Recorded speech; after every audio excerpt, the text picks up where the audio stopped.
in. I pray that everyone is doing well. I'd like to first thank and welcome our replay viewers. So for those of you who are checking us out on the replay, thanks so much for coming on in and checking us out. Sorry we missed you live. Hope we get a chance to see you on another day. Those of you who might be joining us via YouTube, thank you so much. Also, and don't forget, if you'd like to be a part of our live interaction, come on over to the Periscope app and follow me at Buffy Hood. Good morning to our live viewers. Happy New Year to you. Thank you so much for coming on in and checking us out. Good morning from Iowa. Hello, hello, hello. Happy New Year. So, you may have noticed the title asking if you're tired of starting over.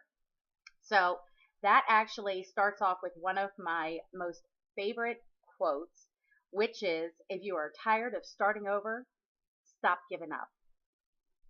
Okay, so this is something that I can tell you truly hits home with me because it's something that I've dealt with over and over again in different areas of my life. Sometimes it has been my business, other times it has been my health. So the thing that I started looking at is, you know what, really, if I'm tired of starting over, then I should stop quitting to begin with. Okay, so that might mean that maybe you have given up on a certain area of your business because you just kind of felt like, you know what, it's not really working there. I'm just not even going to try anymore. Okay. Well, guess what? If you stop trying and you stop doing things, it's not going to happen. All right. You're not going to get anywhere. It's not going to just suddenly develop into this amazing business or into this amazing lifestyle if you give up. All right. So we have to have something that kind of keeps us going even when we want to give up, when it would be easier to just quit. All right. So that's where accountability comes into play. So today we're going to talk a little bit about accountability and why that is such an awesome thing to have. Okay. So first off, I have another quote for you. All right. And this one says, accountability separates the wishers in life from the action takers that care enough about their future to account for their actions daily. What? Okay. So how many of you, just by me reading that, can relate to that and immediately heard that and thought, ooh, maybe I am not being the action taker and instead I've just been a wisher. Okay.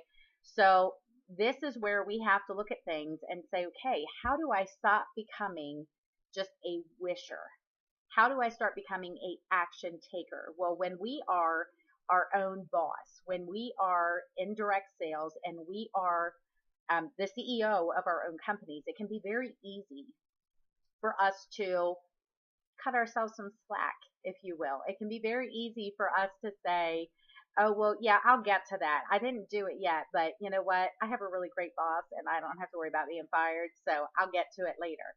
All right. And we tend to keep kind of doing that. We tend to push off things that we could do right now and say, well, I'll do it later. I'll do it later. I'll do it later. And we keep pushing that off instead of working hard for ourselves as a boss the same way we would if we were punching the clock for somebody else. Okay. So we've had that conversation here before, right? We've had that conversation before. Thank you so much for that. Which is that sometimes we find that we are willing to work harder for someone else, all right, and work very hard on helping them build their dreams and live the lifestyle that they wish to. And we only get a small portion of that. Yet when we are in direct sales, we tend to not work as hard for some reason, even though we get 100% of the benefits from anything that comes into that business. So why do we do that? Why are we doing that? And chances are it's because we do not have that accountability. We do not have someone there saying, hey, let's, you said you were going to do this. Did you do it? You said you were going to get this done. Did you get it done? You said you were going to call this person by this day. Did you call them? So when we don't have that in our businesses, it can be very easy for us to allow life to get in the way. Pardon me. Now, here's the thing. And y'all might not believe this. You might not know this, but guess what? Everybody in the world is just as busy as you are. I can promise you. Okay. Everyone is just as busy as any other person. All right.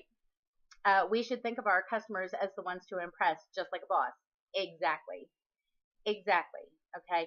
And here's the thing. I would even take that one step further and say, my boss is my heavenly father, and I need to be working to please him.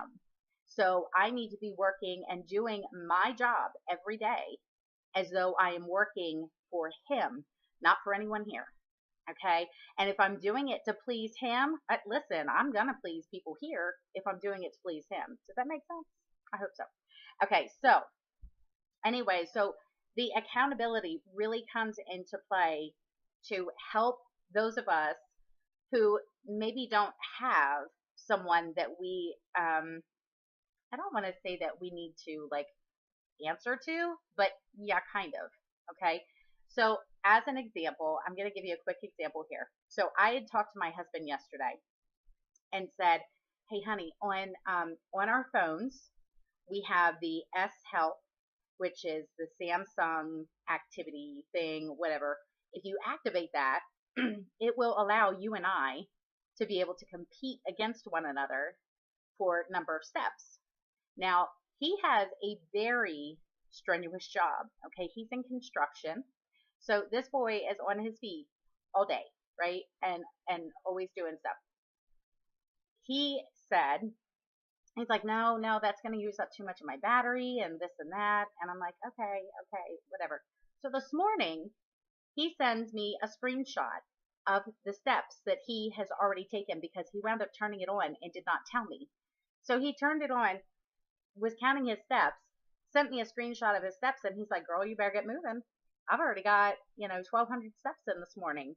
And I'm like, no fair. I've been letting my phone lay around because I didn't think anybody was counting anything. So I didn't, but it was like immediately there was kind of that friendly competition that kind of came into play where I'm like, oh, it's on. I gotta put this on. So y'all, I spent the rest of my morning making sure to purposefully walk more than I needed to and everything else and all that kind of good stuff. So it turned into something that even though I originally wasn't even going to be paying attention to it, as soon as he said, hey, I'm going to do this, I was like, all right, game on. Like, let's do this. So my suggestion for today is if you do not currently have a running buddy, all right, so this is someone that is going to be in a similar business. Maybe it's in the exact same business. Maybe it is a fellow consultant that is in the same line of work as you. For me, that might be other jewelers and that kind of thing. As for those of you who might be joining us today who have no idea who I am, my name is Buffy Hood, and I am a jeweler with Premier Designs Jewelry. I tend to always forget to introduce myself because I'm just always so anxious to like get right into the meat and potatoes of things. So I've been with Premier for almost 10 years, something that I truly, truly love. And I use Periscope as a platform to be able to assist other people in direct sales. Thank you so much for those hearts, by the way. Y'all know that I love seeing those hearts. So one of the things that you could do is find someone who is in a similar spot in their business. So this would be somebody who's at the same level as you. Okay. So if, as an example, let's say you are someone who is currently doing maybe 3 or 4 shows each month and you're looking to bump that up, you're going to want to find somebody who is also right around that 3 to 4 shows per month who is also looking to increase their business. Okay, does that make sense? So you want to look for somebody who is going to be at that same level as you and is striving to get to the next level with you, alongside of you. All right, so then that way you have that person that you can go to and be like, hey, look, this is what I'm doing, and it hasn't been working so well to get to the next spot. It hasn't been working so well to be able to get some things on the calendar or whatever. Tell me what it is that you're doing. Or maybe you start doing something that's working really well. You can then go back to that person and say, hey, look, I tried this and it worked wonderfully. I wanted to share with you what it is that I'm doing to see if maybe it might help you. But it allows you to kind of be going back and forth with one another. Now, that being said, make sure you actually find an accountability partner who's going to hold you accountable. Okay. I tried to do this one time with a certain person, and I was like needing that accountability, and y'all, she like didn't contact me for like 2 weeks at a time, and then she would contact me and be like, "Hey, just checking in, hope all's well," kind of thing. And I'm like, "Yeah, I need somebody who's going to be like on me, like each day." Now, you may or may not want your accountability partner to be your partner in life.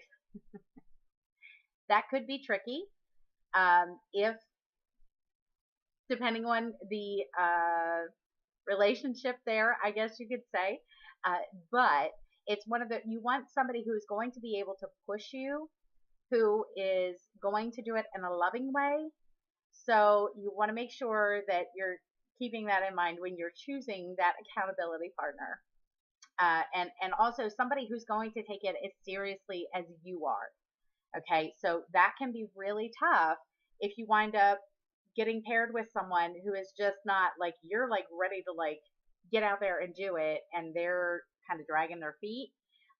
If you cannot get them, inspired to get out there and do something, then you might want to look for a different accountability partner. Okay, and you want to find somebody who's going to be, a running buddy with you, who is going to care about not letting you down, and you're going to care about not letting them down. Okay, because sometimes that's what it boils down to. We're really good at allowing ourselves off the hook, and being okay with not doing our best if we're the only ones who have to answer to it.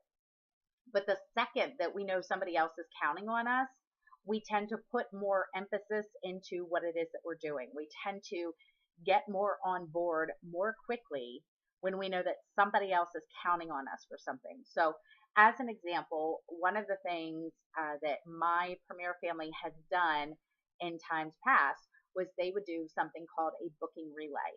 And this can be a great thing. Basically, what they would do is they would get teams of 3 or 4 people. Okay, and all the teams would have the equal number of people. So, depending on how many people you have participating would depend on how many teams you have and that sort of thing. But basically, they would do a booking relay, and what that would be is whoever was starting the team off, they would have to secure 2 new bookings on their calendar, and then they would pass the virtual baton to the next person, and that person would have to have 2 new bookings on their calendar before they could pass it to the next person, and so forth. Now, the great thing was that each team member did not have to wait for their turn before they could start looking for bookings. They could be looking while they're waiting for their turn to come around. So by the time their turn would come around, if they've already had their 2 bookings secured, they could immediately pass it to the next person. Once it had gone through all members of the team, that would conclude a lap, and then they would reward whoever completed the most laps in a specific amount of time and that sort of thing. So maybe that's something that you could be doing with your downline members, or maybe with your upline, your sideline, whoever, and have some sort of prize. But here's the thing: getting more bookings on your calendar, that really should be prize enough. But here's what I can tell you is when we did this last year, we had just on my team, which consisted of 4 of us, I believe. We had, till it was all said and done, there was an additional 44 shows added to the calendars of us on that one team. And those shows were to be held in a certain amount of time. Like it was like shows booked for January, February, and March were the ones that counted. So in order for those 2 new bookings to count, they had to be held in that specific amount of time. So that could be a great thing for you to be able to throw out there as a challenge to your downline, your sideline, your upline, and be able to get some new dates on those calendars. So for anyone who perhaps doesn't have the number of shows on their calendar that they would like to have, that can be a great way to not only have that accountability there to be getting out there and getting those shows, but also to team building and that kind of thing. So I would highly recommend that as well. So that is what I have for you guys today, and I know that only took until 9:15, but I also wanted to leave a little bit of time. So if anybody had any questions, or if you had anything that you would like to add, please feel free to go ahead and do so. If you have a question or a comment that's going to be coming, something that you would like to share, just put a 1 in the box so I know that there is something coming. Good morning. And as we allow those to come through, we will give just a second to see if anybody has anything. In the meantime, tomorrow is Thursday, so that is going to be our Truth Be Told Thursday, where you have an opportunity to ask me kind of a who, what, where, when, how, why of what I do in my business, in hopes that perhaps it might be able to assist you in some way in yours, maybe give you some additional ideas, just some fresh new tips, that kind of thing, that you would be able to use in your business to try and increase in areas that you're looking to increase. Or perhaps you've been dealing with certain sticky situations and you're not really quite sure how to handle those. I could certainly assist you in that way to simply share what it is that I would do in that situation. So that will be tomorrow at 9 a.m. Eastern Time. So feel free to come on back and join us tomorrow. It doesn't look like we have any questions or comments that are going to be coming through. So I'm going to let you guys go ahead and scooch out of here today. And I would just, if this has been helpful for you in any way, if you found this useful, if you're not already following me, go ahead and hit the little Terry Man down there in the corner, and you can choose to follow me so that you can be included on any notifications anytime that I go live. The other thing would be that if you found this to be useful information, please feel free to go ahead and share this out with anyone that you feel might be interested in hearing what it was that was shared here today. So again, thank you so much for those hearts. I look forward to seeing you guys tomorrow. Take care. God bless. I'll see you soon.